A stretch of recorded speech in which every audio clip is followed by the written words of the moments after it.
these upsets. Um, but I just felt like I made a commitment to do these things, and I'm also even promoting it on my on the shorts version. Like you see, I look crusty. Like I've been working on the predictions for the upcoming fight night. Sanhagen versus Nomagomedov. So that has taken up a lot of my time and energy. But yeah, it was worth it, especially for you guys. So yeah, that's basically what I've been working on. So let me actually get to the predictions. Actually, before I get to that, I've updated my standard videos. I never used to promote them largely because I didn't feel like they offered I didn't feel like they offered anything, right? So that's why I didn't used to promote them. But with time, I found a couple of things that I felt like worked perfectly, and I've improved them. If you want to see what I'm talking about, you can go to the standard video section of the channel. Just select the video section of the channel, and then where you live? I'm live from South Africa. So I'm going to do abscess predictions. I think maybe going forward, I might stop doing final predictions and just do reactions and upsets predictions basically, instead of doing reaction after the card, then final predictions, and then upsets predictions. There's a lot of work for me, especially considering the other things that I'm busy adjusting on the channel. So I think I'm going to start doing upsets. I think starting next week, I'm going to only do a reaction. But what do you call it? Prediction results, and then upsets predictions. Unless I hear from you guys that you want them back. But other than that, I think I'm going to stick to um, yeah, to basically what I'm saying right now. Okay, let me get started. I was going through. Um, I was checking the. Where are you from? I'm from South Africa, guys. I'm assuming that a lot are discovering me for the first time. That's why you're asking. Anyway, let's get to the upsets predictions. Um, the first fight is Shauna Banon versus Alice Adeline. Um, Shauna Banon is a minus 180 slight favorite, and Alice Adeline is a plus 150 slight underdog. My subscribers went with Shauna Banon, and I went with Alice Adeline. Um, yeah, South Africa, I appreciate that. So here's my quarrel. I went with Alice. Um, this is a coin flip, largely because I feel like both of them are not very experienced. Obviously, Shauna Bonon has had a little bit of experience in the UFC. Even though she lost, I mean, she performed pretty decently, but she doesn't have any finishing abilities, right? If you look at her past, what do you call it? Her past fights, um, she hasn't faced a decent competition. Like for me, both of them are basically on the same level. However, Alice Alice Adeline has finishing abilities. You watch Edwards versus Muhammad and Joyce versus Chisora. I don't know who Joyce versus Chisora is, but yes, I'm going to watch Edwards versus Muhammad. Um, so I feel like they're on the same level, basically. So it's kind of difficult for me to actually favor anyone. However, Alice has finished her previous opponents, right? Like she has, I think, an 88% finishing rate. Granted, obviously, it's not against like high level competition.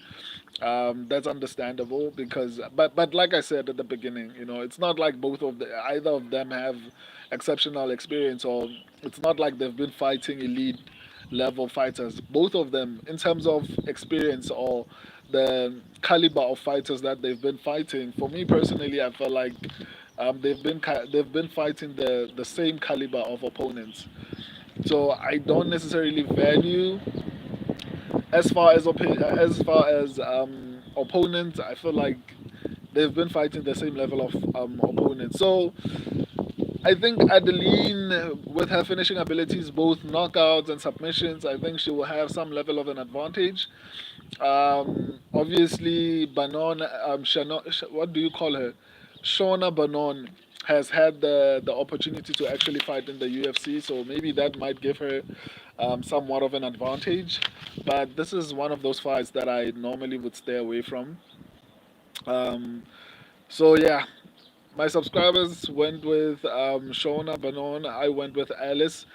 I partially started to regret my decision after I heard that Alice Adeline is an OnlyFans, and like when you research her, like her OnlyFans is one of the things that appears like more than anything. It's like it's not her like her skills or whatever the case is. I saw an article. I wasn't even looking for that. I saw an article of, I don't know if she was even bragging or was it someone who wrote that article, but basically someone was basically saying um, she was kicked out of a gym because of the wives of the athletes in that particular gym because she's an OnlyFans model. I don't even know why they call it a model. So I honestly, but part of me makes me feel like, I don't know, man. It's women's MMA, especially, and on top of the fact that she's an OnlyFans model, it's hard, man. So just stay away from this one, guys. Um, just stay away from this one. Hamburgers or hot dogs for lunch. Either one, man. I don't know why you're asking me that, but either one. Anyway, is an upset possible here? Yeah, man. Like either of them could win. Either of them could win. I just felt like Alice, because I feel like both of them have fought the same level of competition. I'm favoring Alice's ability to finish fights. Shauna Bono does not know how to finish fights. At least Alice, I know that Alice will try to finish the fight, and if she cannot, as long as she doesn't gas out, I think her finishing abilities will result in her maybe landing a little bit more significantly. And as a result, maybe she might be able to win a decision because she's a finisher. I'm not worried about Shauna Banon actually finishing Alice. She doesn't have that ability. So I'm leaning more towards Alice largely because I'm thinking, well, if she has an 88% finishing rate, she's going to be able to, or rather, she's going to be aggressive, and that aggressiveness might win her points. I love your YouTube channel. Thank you, my dude. I try my best to make sure that I give you guys as much information as possible, as much helpful information. And I've made improvements. If you haven't seen, like, go to the video section. Like, I've added odds. I've added so many incredible things to the standard video. I know I started my channel with shorts, and then I then made videos, standard videos, but they were not that great. That's why I never even spoke. I never used to speak about them on my lives, but I improved them today. They are very very informative. So once we're done with this stream, just go to the video section. If you're new to the channel, check the video section and the short section. There's so much incredible information. Oh, and the community section. There's so much here. Anyway, let me not get but again distracted. On to the next one. An upset is possible here, guys. Like it's a coin flip, but like it's not worth it. Even though an upset is possible here, either one of them could win. So like it's pointless to actually try and determine who's going to win. So just stay away from this one. On to the next one. McParkin versus Lucas Brzeski. McParkin is a minus 350 moderate favorite, and Lucas Brzeski is a plus 280 moderate underdog. Um, do I think an upset is possible here? And it's heavyweight, so anything is possible. Anything is possible, but if you watch my final prediction, if you watched my final predictions, I actually said that this fight, for me personally, I feel like McParkin should actually win. To the final predictions, I added an element of whether a pick or a fight is safe or risky. If you haven't seen this, just go to my final prediction video, or just go to the short section. You'll see what I'm talking about, or even the community section on the channel. I think you'll get a better understanding of what I'm talking about. But I said that this fight is safe, 71% safe to be specific.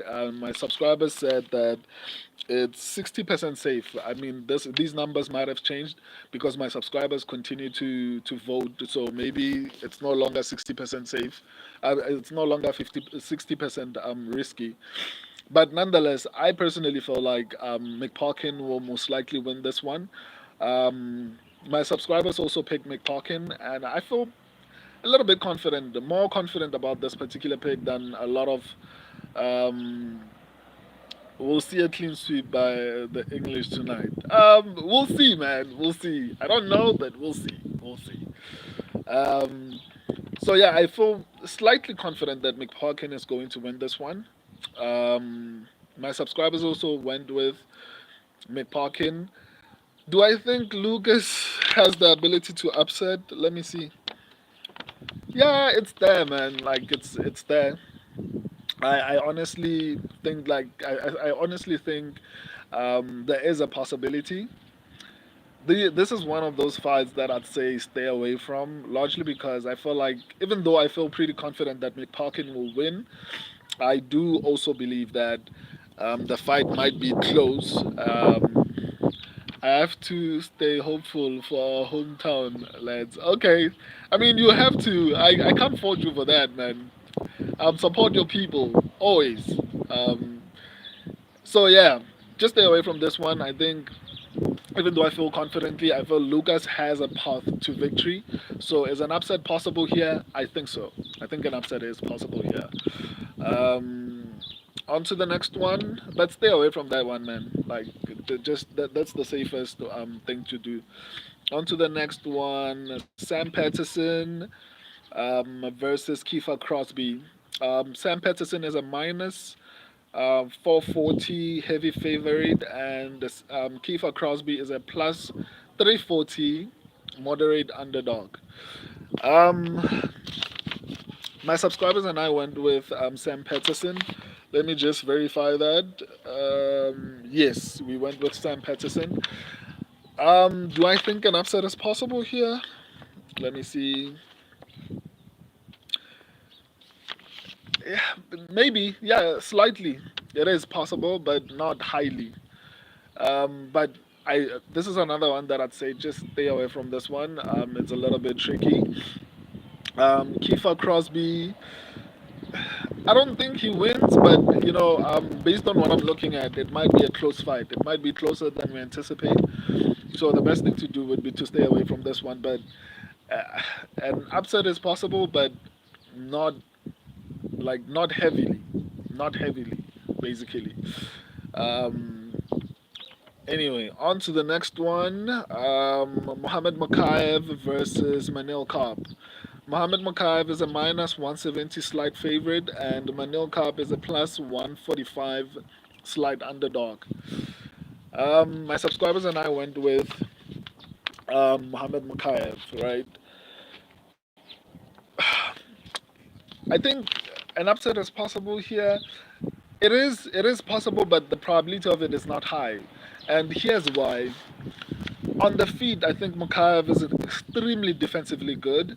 I think it's going to be difficult for um, Manil Karp to actually land anything. And I know this does not mean much, but I saw a clip of Manil Karp and Mohamed Mukayev. I don't know, they were having like some type of a scuffle, and it showed Manil Karp, I think, was on the ground.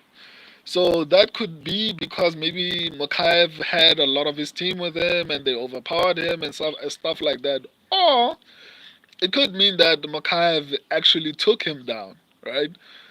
Obviously, that was an unexpected. They like he wasn't prepared for that takedown. There's no octagon to actually use in order to stay on his feet. But I think Makaev will be able to take the fight to the ground. And on top of that, Makaev is fighting. Um, this is his last fight on the contract, right, with the UFC, and it was his decision. It's not the UFC who's not trying to resign him. It was Makaev's decision because he wants to be in a position of power. Someone with that type of mentality, even though I think he missed the weight, if I'm not mistaken, but if someone with that type of mentality is not going to go into the octagon knowing that this is his last fight and he's trying to get a championship fight next, I think that's why he hasn't signed another deal, right? So that's why the UFC, a lot of people have been asking, why is Mokaev versus Manel Kape so low on the card?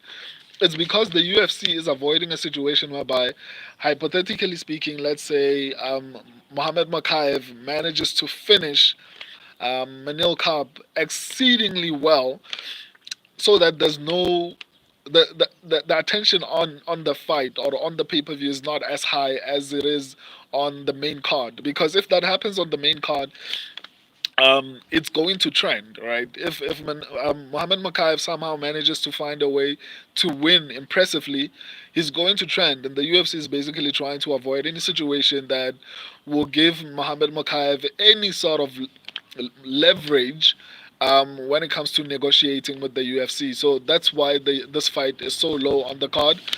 Um, Mohamed Makaev is trying to make sure that he's going to make sure that he wins, number one, so that he can make demands whenever he's supposed to resign with the UFC. Um, what ML picks yeah like? Um, I don't. What does ML mean, man? I don't know what that means. So yeah, I feel like Mohamed Mokaev will most likely win this one, especially with the determination to actually prove the UFC wrong to get a title shot. This being the last fight on his contract, he has put a lot of pressure on himself to actually perform exceedingly well. So there are a lot of factors apart from skill. In terms of skill, I feel like on the feet, like I've been saying, Mohamed Makaev is incredibly good defensively. It's not easy to hit him. And on the ground, I think Mohamed Makaev will have like a massive advantage. So I mean, it's MMA. Manel Kape has power to knock Mohamed Makaev out. That's a possibility. Manel Kape is a good fighter, but I honestly don't see this fight. I don't see Manel Kape winning this fight. It's a close fight, and that's why I said it's a risky fight. So the best thing to do would be to stay away from it. But I feel, because of a lot of elements that are involved in this particular fight, I think Mohamed Makaev is going to win this one. On to the next one. Let me check the odds. Let me check the odds, which is basically the purpose of this whole thing that I'm doing right now. On to the next one. Oban Elliott versus Preston Parsons. Um, Oban Elliott is a plus 120 near even, and the Preston Parsons is a minus 140 slight favorite. Do I think an upset is possible here? Um, yeah, it is possible here. My subscribers and I went with Preston Parsons, but I feel like Oban Elliott is decent enough to actually find a way to get a win. Um, yeah, I mean it's going to be a close fight. I think they are evenly matched. Each one of them has their own advantages. So yeah, I think it's a coin flip. So the best thing to do would be to stay away from it. Um, but yeah, an upset is possible here, highly possible. I still don't understand how the cup fight is on the early prelims, not even headlining them. Yeah, no, I think maybe you just joined the stream, right? I think I just finished explaining that. Basically, it's a negotiation tactic, right? Mohammed Makav is trying to get to pressure the UFC into giving him what he wants. This is the last fight on his contract, so he's trying to win dominantly, and then get some hype from that particular win, and then make demands like maybe asking the UFC for a title, maybe he wants more money, whatever the case is. So it's a negotiation tactic. So the UFC have put him on the early prelims because they don't want him to have any shine. Because if he gets a dominant or an impressive finish on the main card, it's going to trend. Like it might even go viral. That's what normally happens if you get a finish on the main card of a pay per view, right? So that's what they are trying to avoid. So even if Mokaev somehow gets an impressive win, it might not get as much attention as maybe if it were on the main card. So yeah. Anyway, um, Oban Elliott versus Preston Parsons. Just stay away from this fight. An upset is possible here. On to the next one. Modestas Bakauskas versus Marcin Prachnio. My subscribers went with Modestas Bakauskas. I went with Marcin Prachnio. Um, do I think? Okay, let me check the odds. Apologies. Let me check the odds. I actually didn't plan. I was thinking maybe I shouldn't do these. The final predictions on Leon versus Bilal. I'm still at the bottom of the card. I'll get to that. Um, but for now, I'm still on what do you call them? Modestas Bakauskas versus Marcin Prachnio. I'm doing the whole entire card. So I can't skip other fights. This phone. Sorry about that. The phone was doing its own things, and that's where I'm checking the odds and everything. Um, okay, Modestas Bakauskas is a minus 155 slight favorite, and Marcin Prachnio is a plus 130 slight underdog. Do I think an upset is possible here? Highly so. I think Marcin Prachnio is going to win this fight. How confident am I? Let me see, Marcin Prachnio. Damn it, I didn't write my confidence level on this particular thing. But based on what I'm looking at, man, I think Marcin Prachnio will have the advantage on the feet. On the ground, I feel like it's going to be a coin flip. I honestly feel like Marcin Prachnio should actually finish this fight. I honestly don't know. Maybe I could be. I mean, it's light heavyweight, right? Or heavyweight, wherever this is. I feel like Marcin Prachnio will have the advantage here. I think he's the better fighter. The only concern is cardio. Cardio. Can change everything. So my subscribers pick Modestas Bakauskas, and he's the favorite for some reason. But I think Marcin Prachnio will win this one. So I guess we'll just have to wait and see in a few hours. But an upset is definitely possible here. On to the next one, Jake Hardley versus Colin Logren. My subscribers went with Colin. I went with Jake Hardley. Let me check the odds. Let me check the odds before I give you my reasons for going with Jake Hardley.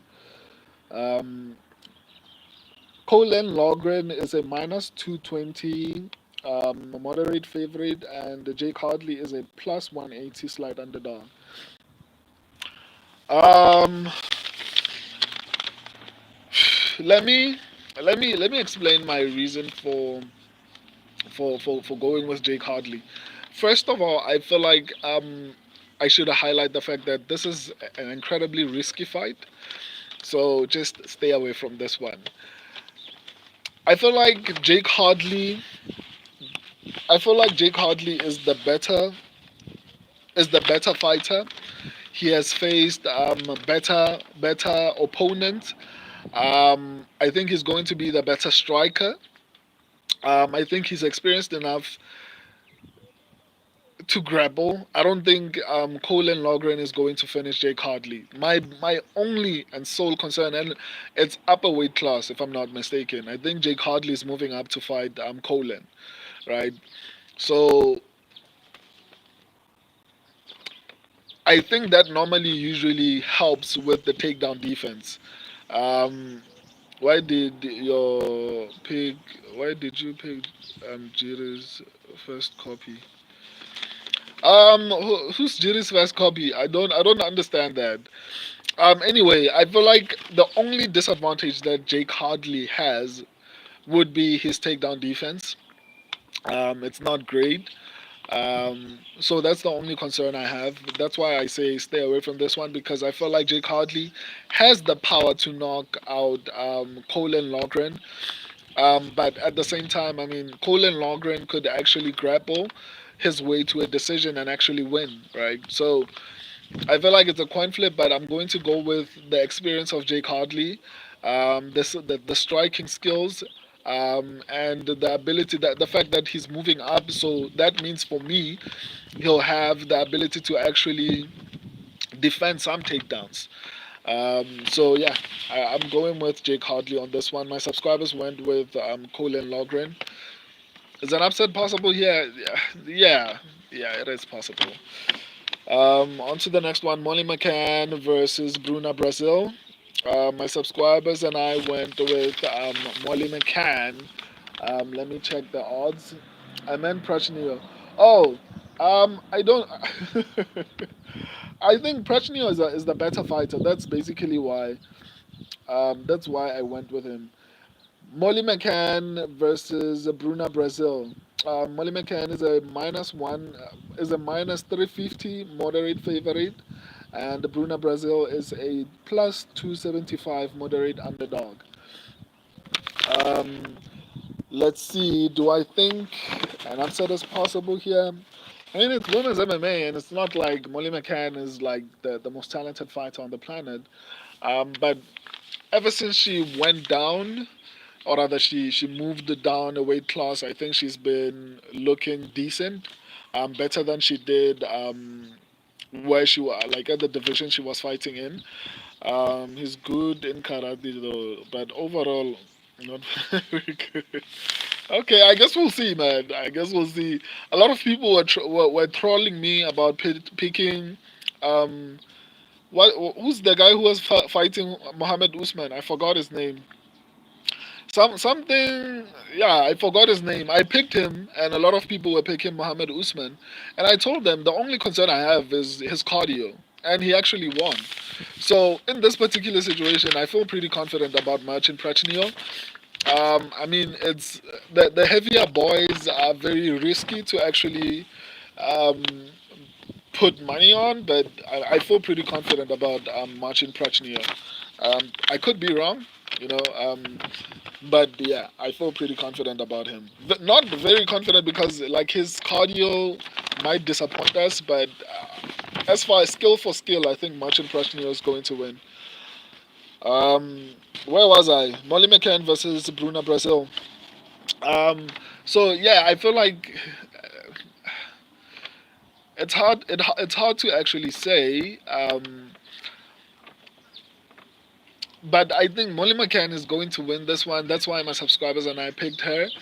But on the other hand, me and my subscribers basically said this fight is risky. To be specific, my subscribers said this fight is 64% risky, and I said it's 75% risky. So the best thing to do would be to stay away from this one. I think Molly McCann will probably win this one, but yeah, just stay away from this fight. On to the next one, Nathaniel Wood versus Daniel Pineda. My subscribers and I picked Nathaniel Wood. I think this is one of the few fights where my subscribers and I agree that um, this guy is going to definitely win this one. I think I said on my final predictions for this particular card that Nathaniel Wood is my lock, right? I think I actually even said it when I was reacting to the fight night from last week. I think that's when I actually said it. Before the odds were this crazy, I actually did say that Nathaniel Wood is going to be my lock. The odds are crazy now. Nathaniel Wood versus Daniel Pineda. Nathaniel Wood is a minus 440 heavy favorite. Daniel Pineda is a plus 335 moderate underdog. Do I think an upset is possible here? The only thing that scares me about Daniel Pineda, is it his name? Daniel Pineda, yes. The only thing that concerns me is his finishing abilities, right? Like he has a 100% finishing rate. So someone like that, I mean, they have the ability to change a fight in an instant. So that's the only thing that concerns me about this particular pick. Um, but I think Nathaniel Wood should actually win this one. That's basically why I said he is my pick, or rather my lock, basically. Um, my subscribers said this pick is 75% safe, and I said it's 65% safe. And my predictions come out a week before. So last week Saturday, this is when these predictions came out. Before the odds were as crazy as they are. Similarly with next week's fight card, Umar Nomagomedov versus Cory Sanhagen. The final predictions are out on the shorts section. So it's not like I just decided now. Like I made this decision last week. Even my subscribers as well. So yeah. If Daniel doesn't knock him out or somehow find a way to finish, which I highly doubt, I think Nathaniel Wood is good. I mean, we have to take into account. Obviously, it's MMA; anything can happen. But this is my lock. On to the next one: Arnold Allen versus Giga Chikadze. Um, let me check the odds, but my subscribers and I officially picked Arnold Allen. A lot of people are like questioning this pick. I don't know why. Um, Giga Chikadze is not okay. Let me actually give you the odds first. Arnold Allen is a minus 225 moderate favorite, and Giga Chikadze is a plus 185 slight underdog. I don't see Giga Chikadze winning this one. Plus, on top of everything, I think Arnold Allen, the fight will be evenly matched on the feet, but on the ground, I think Arnold Allen will have the advantage. Let me just check and be 100% sure. Okay, on the feet, I think it's going to be Giga Chikadze who will have a bit of an advantage. Um, and then on the ground, I think it's going to be Arnold Allen. Whew, okay. My subscribers said this fight is 52% risky. I said it's 55% safe. Um, yeah, man, I think it's going to be a tricky one, but I think Arnold Allen is going to be good enough to actually find a way to at least get a decision or even a finish. And he has been losing to really talented fighters like Max Holloway, Movsar Evloev. I mean, these are not like average people to lose to, so it's not a shame to lose to these two people. And I don't think Giga Chikadze is Movsar Evloev or Max Holloway. Um, Movsar Evloev is undefeated, right? And he struggled against Arnold Allen. So I honestly feel pretty confident that Arnold Allen is going to win. Um, I saw a lot of people doubting this, but I mean, I guess we'll just have to wait and see. But I feel not very confident. So an upset is slightly, it's possible, but the possibility of it happening is not high for me personally. So I think Arnold Allen is going to win. Um, so yeah, on to the next one. Christian Leroy Duncan versus Gregory Rodriguez. Um, my subscribers and I went with Gregory Rodriguez. Let me check the odds for you guys. What are the odds? Wow, they've changed. Christian Leroy Duncan is a minus 135, a slight favorite. Gregory Rodriguez is a plus 110 near even. Um, let me see. Uh, why is this fight on the main card? Okay, I actually answered this question. I don't know why I'm asking myself. Okay, Gregory Rodriguez is going to win this fight, and he's probably going to finish this fight.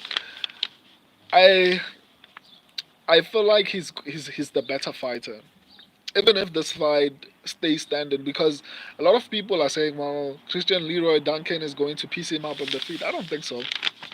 Um, I think on the feet they are going to be evenly matched. I think offensively and defensively, I think they are going to be evenly matched. I think Gregory Rodriguez throws a little bit more, and he's good defensively. Similarly with Christian Leroy Duncan, he is good. Like his accuracy is good. Like he knows how to land a punch, and he has the ability to avoid getting hit. But on the ground, it's going to be Gregory Rodriguez, right? And I would give the advantage, a little bit of an advantage to Gregory Rodriguez, because I feel like he has the power to end. Like the power advantage goes to Gregory Rodriguez. I know Christian Leroy Duncan has the ability to finish a fight. That's not what I'm saying. I'm saying who has the ability to knock out with one punch. That advantage goes to Gregory Rodriguez. And in a fight whereby I feel like on the feet they will be evenly matched, the power will be the game changing aspect. And Gregory Rodriguez seems like he learned his lesson, and I saw him implementing the grappling in his last fight. Um, Instead of just trying to be a striker when you have an advantage on the ground. So I think that's what he's going to do. Um, I mean, I know Leroy Duncan is a good grappler to some extent, but I think Gregory Rodriguez will have the advantage there. Um, but just to give you an idea of how confident I am, I said this one is 51% safe. My subscribers disagree. They say it's 75% risky. But we both picked Gregory Rodriguez. My subscribers and I both picked Gregory Rodriguez. On to the next one. Bobby Green versus Bobby King Green versus Paddy Pimblett. My subscribers went with Paddy Pimblett. I went with Bobby Green. Let me check the odds. Let me check the odds for you. You think Leroy Duncan is losing? Yeah, most likely. But that's crazy. I mean, I respect that. I respect that. But Christian Leroy Duncan is going to lose, man. I'm telling you. He's going to lose that fight. Anyway, on to the next one. Bobby King Green is a minus 150 near even. He's a slight favorite basically. Paddy Pimblett is a minus 105 near even. Slight underdog basically. Um, this is probably the closest fight on the card, right? And it's signified by my subscribers. I think it'll be a split decision Duncan's way. No, no. The only way Christian Leroy Duncan wins is maybe if it's a robbery. I don't think he's going to beat Gregory Rodriguez. I heard in a YouTube video Paddy fainted before the weigh-ins. Okay. I don't know how true that is, but it's possible. When I picked Bobby Green, I didn't actually consider. Okay, first, I wasn't laughing because he fainted. I was laughing because I thought it was a lie. You know, once this channel grows, I know people will be looking for things to make me look bad. Anyway, so the reason when I picked Bobby Green, I didn't consider Paddy Dog Walks Green first round sub. Nah, man. Let me make my argument right. Petty the baddie, but to so you guys why you shouldn't put him in as an underdog. He is an underdog, man. Like let me try. Let me explain, guys. Before you guys respond, give me an opportunity to explain. Right? I didn't actually even consider Paddy Pimblett's health. when I picked this. But now, come to think of it, it's one of the most important things that I should have considered. Paddy does not live like an elite athlete, right? He does not. His life is not like an elite athlete. People like people like Islam Makhachev, for example, people like Hamza Chimaev live and breathe training, live and breathe MMA. They try to make sure that their weight is not too crazy. Like they do the right things in order to make sure that they are elite, right? Petty Pimblett, after every single fight, this guy gains a lot of weight. So normally his training camps are to lose weight first and then to somehow build cardio. That's, I think, one of the biggest things that are holding him back. He's not living like an elite athlete. And when you live like that, it's not gonna, like Petty Pimblett, if he continues to do the thing what he's doing right now, he's not gonna be the champion. And I don't think he's going to beat Bobby Green. And his health habits are not my main reason. My main reason is because I feel like Bobby Green is the better fighter. He's the better striker. On the ground, obviously, maybe I'd give a slight, not a massive advantage, but a slight advantage to Petty Pimblett. But Bobby Green is not an easy person to take down. Like he's one of the most difficult people, not the most difficult, but he's tricky to take down, and he has the ability to stand up. Another thing is Petty Pimblett struggled, was breathing heavy, and would have lost the third round against Tony Ferguson if he didn't get the takedown. If you are shooting desperation shots in the third round against Tony Ferguson, who's on a 200 fight losing streak, then it's a serious problem. I think Bobby Green will press Petty Pimblett to a point whereby he's going to guess. If Petty Pimblett does not somehow find a way to finish this fight, it's gonna be bad for him, right? Um, the only thing that concerns me about Bobby Green, even though I picked him, is his age. He's like 37, and at lightweight, I mean, it's hard. But one of the reasons why I felt confident in picking him was because I saw him fighting this year at UFC 300, and he looked sensational. And I don't feel like, despite the fact that he's 37, I don't feel like he's going to drop significantly from UFC 300. So I think Bobby Green is going to win this fight. When you consider the fact that Petty Pimblett, I know Petty Pimblett does not have cardio. And I don't have to be in his camp to know that because he gets fat out of camp. And coming from me, it's rich. I need to exercise and lose a lot of weight. But that's beside the point. um, he gains a lot of weight outside of camp, and a lot of his camps are started. He starts with losing weight and then gaining cardio, which is always horrible.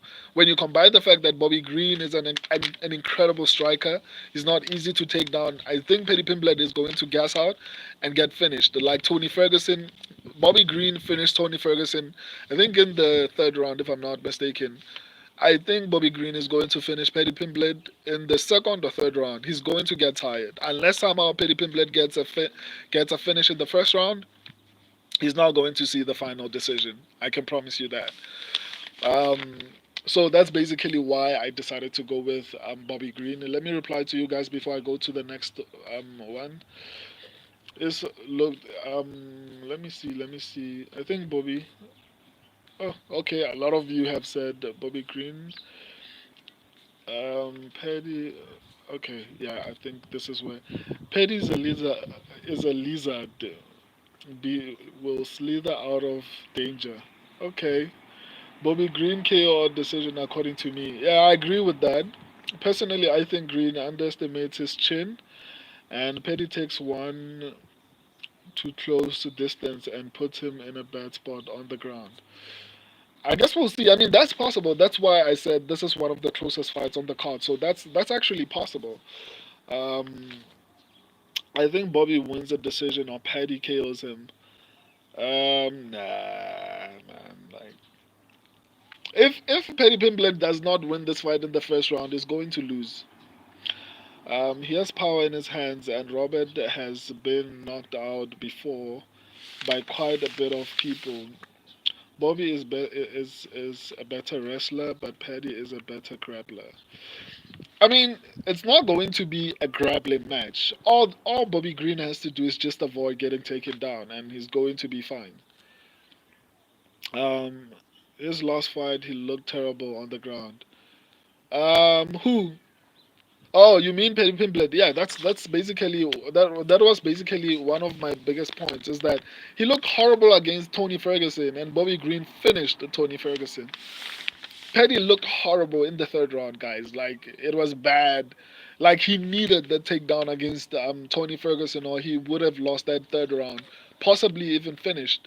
If that fight stayed standing with Tony Ferguson, and Tony Ferguson is a lot easier to take down because he likes to be offensive on his back. Bobby Green is not gonna do that.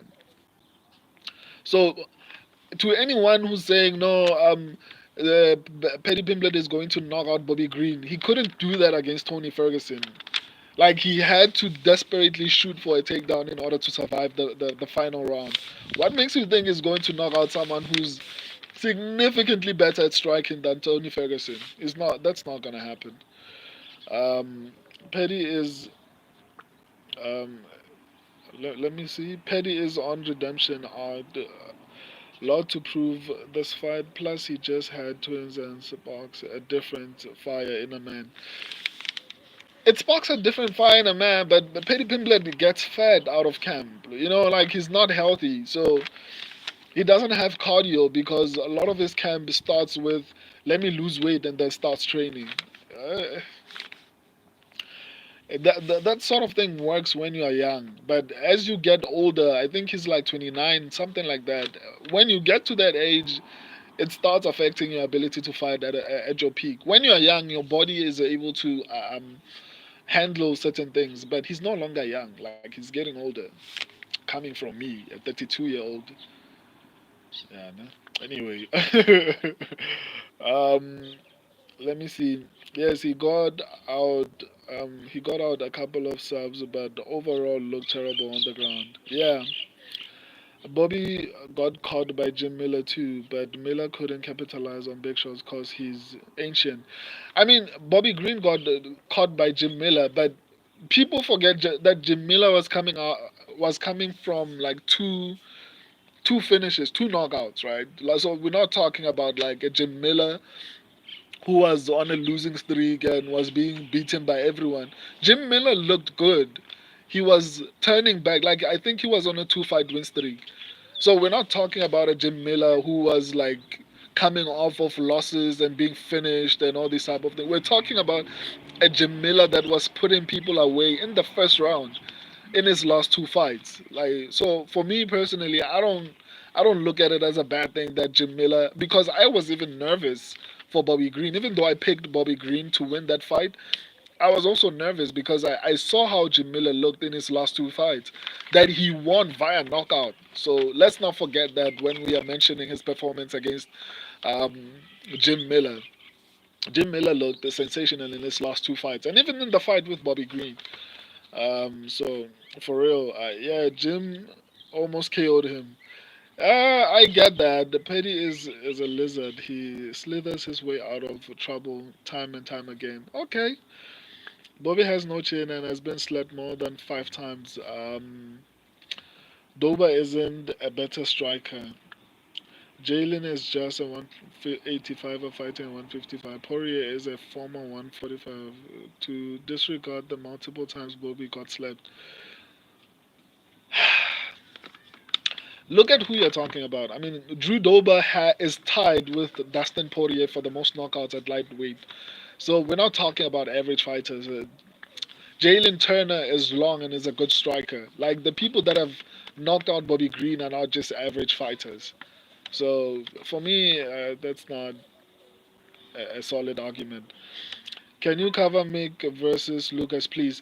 I already did, man. I can't go back. What I can do is after I'm done with the stream, go to the live section of the channel, and then you'll find the full card. The full card prediction, basically the one that I did earlier this week, and even this one will be like that. So that there's content there on the live section, but I would encourage you to check every section of the channel, from the video, shorts, community, and the lives. There's so much, man. And I'm not just saying this because it's my channel. You don't have to subscribe. Just look through the channel first and decide for yourself. I think you'll like what you see. Anyway, let me reply to you guys, and to pretend that the possibility of Paddy slipping Bobby isn't possible when he has power in his hands is crazy. Okay, I can respect that, man. I can respect that, but Paddy couldn't do that to Tony Ferguson. That's all I can say. And he had to shoot a desperation shot in order to win that fight. So yeah. On to the next one: Tom Aspinall versus Curtis Blades. This is one of the other fights that I feel pretty confident about. I think Tom Aspinall will definitely win this one. Guys, you know what? I'm cooking and I'm probably burning food um, while I'm busy doing this live. Anyway, Tom Aspinall is a minus 400 heavy favorite, and Curtis Blades is a plus 310 moderate underdog. Do I think an upset is possible here? I don't think so, man. Tom Aspinall is the better fighter everywhere. He's faster, and in terms of fight IQ, I think Tom Aspinall is better. Um, Curtis Blades has made horrible decisions. When he had the advantage on the ground, he would just decide, you know what, I'm going to stand and strike with this guy, instead of using the clear advantage that I have on the ground to actually win the fight. I call it the Erin Blanchfield effect. Okay, but Curtis Blades has been making horrible decisions before Erin Blanchfield, so maybe it should be the Curtis Blades effect, not the Erin Blanchfield effect.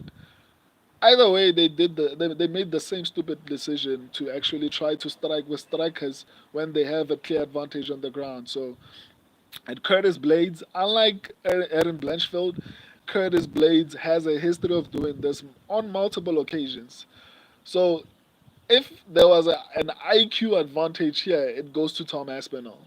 Um, so yeah, let me see. Tom KO's Curtis in the second round. Even in the first round, you do have good knowledge, bro. I'll sub for the live discussions, and I appreciate that, and I like that. I like the discussions. Um, I love talking to my subscribers, man. It's one of the most incredible things ever. That's why I do these lives. I think everything that I think about the fight, I think I cover it significantly in my shorts. But I do these lives in order to interact with my subscribers and to hear what you guys think as well, because I'm not running a dictatorship here. Like, I feel that's why I have what you call the subscribers pick. That's why I encourage everyone to go to the community section. That's where my subscribers choose who they think is going to win, and I implement it in every single video that I make on the channel, whether it's shorts or videos. So your views on fights is important to me as well. The improvements on the channel is because I listen to you guys. I don't just run this channel like I know everything. Definitely love the deep dives. I appreciate that, man. I really, really appreciate that. I don't know who's the Chinese or Japanese guy. Um, can you try maybe to use Google Translate and maybe text in English? I can't read Japanese, or is it Chinese? So yeah. Anyway, Tom Aspinall will definitely win this one. On to the next one: Leon Edwards versus Bilal Mohammed. My subscribers and I went with Leon Edwards. If I didn't say it, obviously my subscribers and I picked Tom Aspinall. Leon Edwards versus Bilal Mohammed. This one for me is a little bit tricky because logic and research says Leon Edwards is going to win this fight.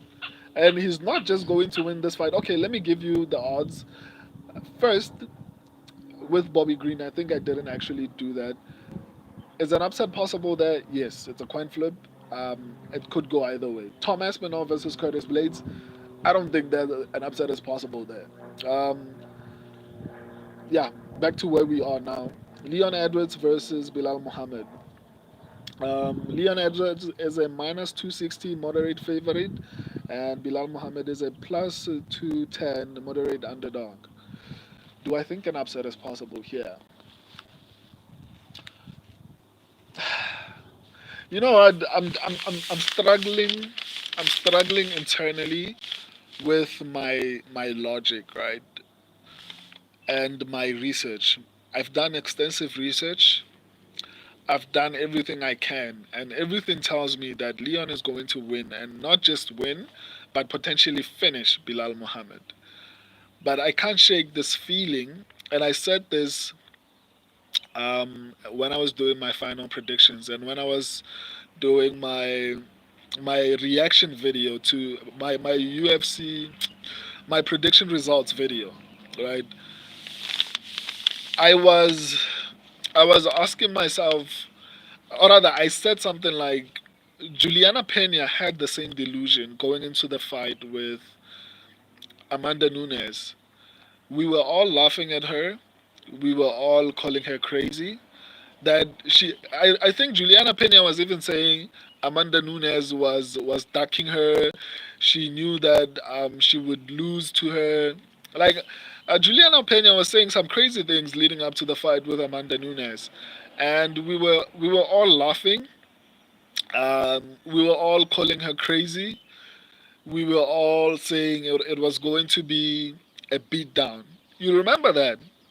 If you've been watching MMA for a while, you remember that time. You know, we were all laughing and saying how Amanda Nunes is going to show her levels, right? What happened?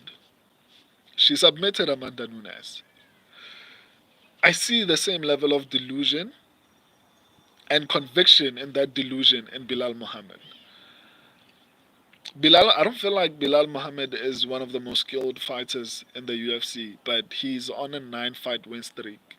And it's largely because he believes he's elite. And he doesn't just believe, he puts in the work.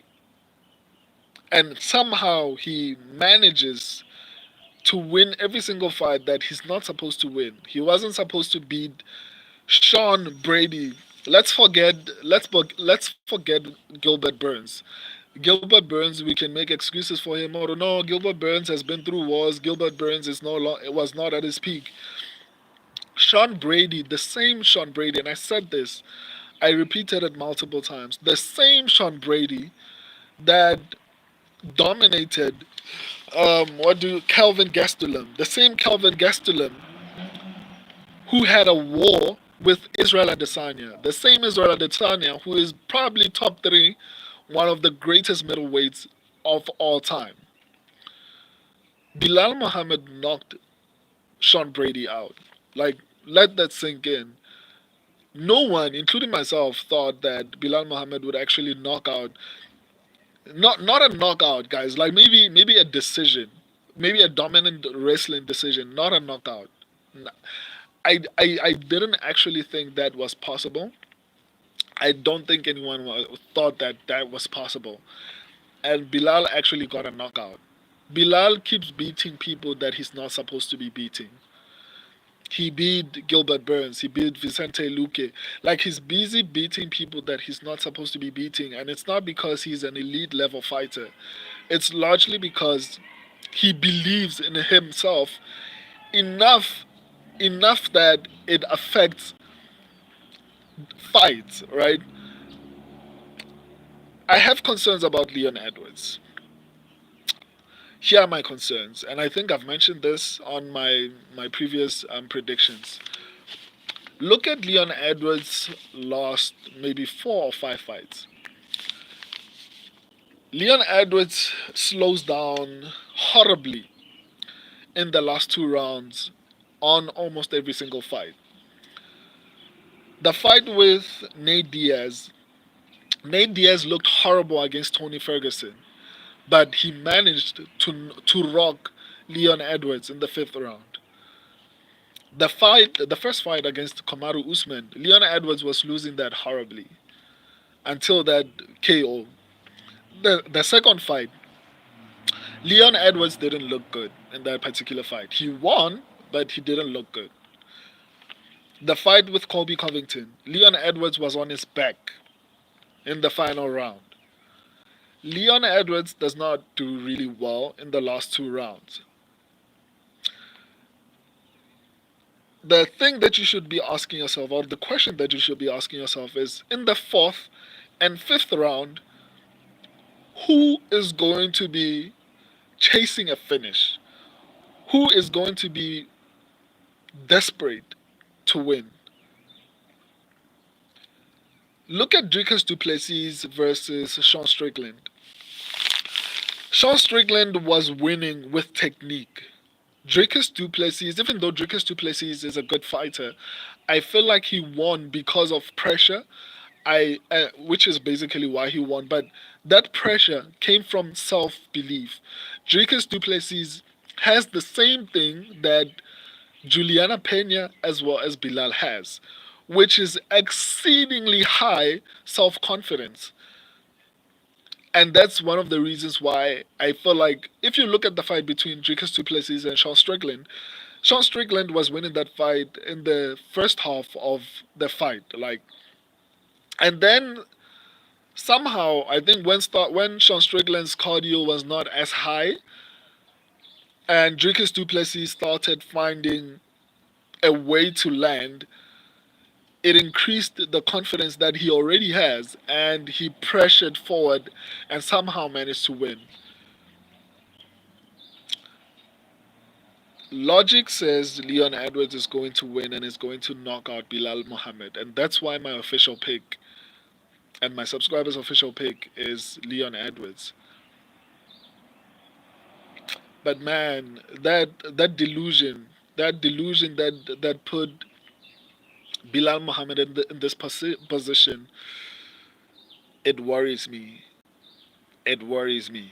Um, so, despite the fact that I'm extremely confident in Leon Edwards, I'd stay away from this fight. Um, I feel like an upset is possible here. My logic disagrees with me, but I'm seeing things that I've seen before in Bilal that potentially have the ability to cause an upset. Um, so yeah, it should be an incredible card. I'm looking forward to it. I can't wait to you do my UFC, but what do you call it? My prediction results with you guys, because I'd like to see how my analysis um, worked out. Um, but yeah, man, this is going to be an incredible and interesting fight. I didn't think I'd be this interested in the main event, but it's gonna be very interesting. Um, this live became longer than I anticipated and than I planned on it. I'll see you guys in the next 2 days when I do my prediction results video. Let me reply to you guys before I leave you. Um, Let me see. Definitely love the deep dives. I appreciate that, man. Hope you're subscribed. I do these live videos at least twice um, a week. Definitely one thing we all know about UFC is it's always a coin flip, always a lot of upsets. Yeah, for sure. Bilal wants his get back, but I definitely got Leon tonight. I'm also backing Leon. I'm just giving you my honest opinion on what I think. I don't like to shove my concerns down. I like telling you guys what I think. Even though I don't feel like that's going to happen, there are some things that make me feel like an upset is going to happen. I think Bilal is the gatekeeper's champion and always will be. Leon should finish him in championship rounds.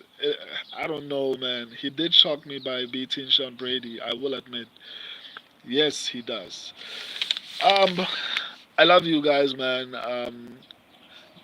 We've been speaking for like an hour and it doesn't feel like an hour. I love talking to you guys. It's one of the highlights of my week. Every single week. I didn't want to do this.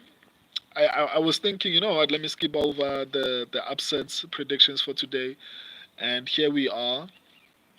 I've been talking to you guys for an hour. I've probably burned the food that I was cooking. Um, so I'll see you guys in the next 2 days. I love these, man. Like I love talking to you guys. You guys don't understand how much I enjoy this. This hour felt like 15 minutes.